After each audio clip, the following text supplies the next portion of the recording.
দর্শক স্বাগত জানাচ্ছি ঢাকা পোস্টে। আমি এই মুহূর্তে রয়েছি যশোর শহরের মুজিব সড়কে।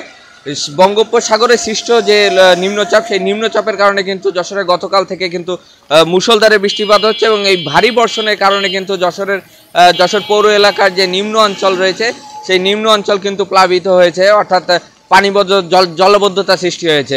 এই যশোর পৌরসভার বিশেষ করে 7 নম্বর, 8 নম্বর এবং 9 নম্বর ওয়ার্ডগুলোর যে সড়কগুলো রয়েছে, আমরা সকাল থেকে ঘুরে দেখেছি প্রায় 30টি সড়কে কিন্তু জলবদ্ধতা সৃষ্টি হয়েছে এবং এই সকল সড়কের যে পাশে যে ড্রেন রয়েছে সেই ড্রেন দিয়ে পানি নিষ্কাশন হচ্ছে না, যার ফলে কিন্তু এই ড্রেনের পানি উপচে কিন্তু এই ড্রেনের পাশে যে বাসাবাড়ি রয়েছে সেই বাসাবাড়িগুলোতে কিন্তু পানি প্রবেশ করছে।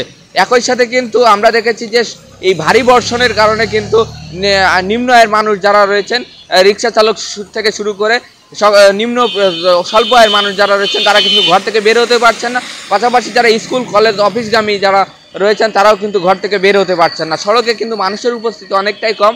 একই সাথে কিন্তু আমরা দেখেছি যে এই যশোর শহরে বিগত দিনগুলোতেও কিন্তু এ ধরনের বৃষ্টিপাতে কিন্তু যশোর শহরের এই বিশেষ করে কয়েকটি সড়ক যেমন বেতপাড়া এবং খড়কির, শঙ্করপুর, টিবি ক্লিনিক, এই সকল সড়কগুলোতে কিন্তু প্রচণ্ড পরিমাণে জলবদ্ধতা আকার ধারণ করে, বৃহৎ আকারের জলবদ্ধতার আকার ধারণ করে এবং এই সকল সড়ক দিয়ে কিন্তু চলাচলে মানুষের বেশ ভোগান্তি পোহাতে হয়। একই সাথে আমরা আজকে সকালে যশোর বিমানবন্দর আবহাওয়া অফিসের সাথে কথা বলেছি। তারা আমাদেরকে জানিয়েছেন গতকাল শনিবার বিকাল 3টা থেকে আজ দুপুর 11টা পর্যন্ত কিন্তু 112 মিলিমিটার বৃষ্টিপাত রেকর্ড করা হয়েছে।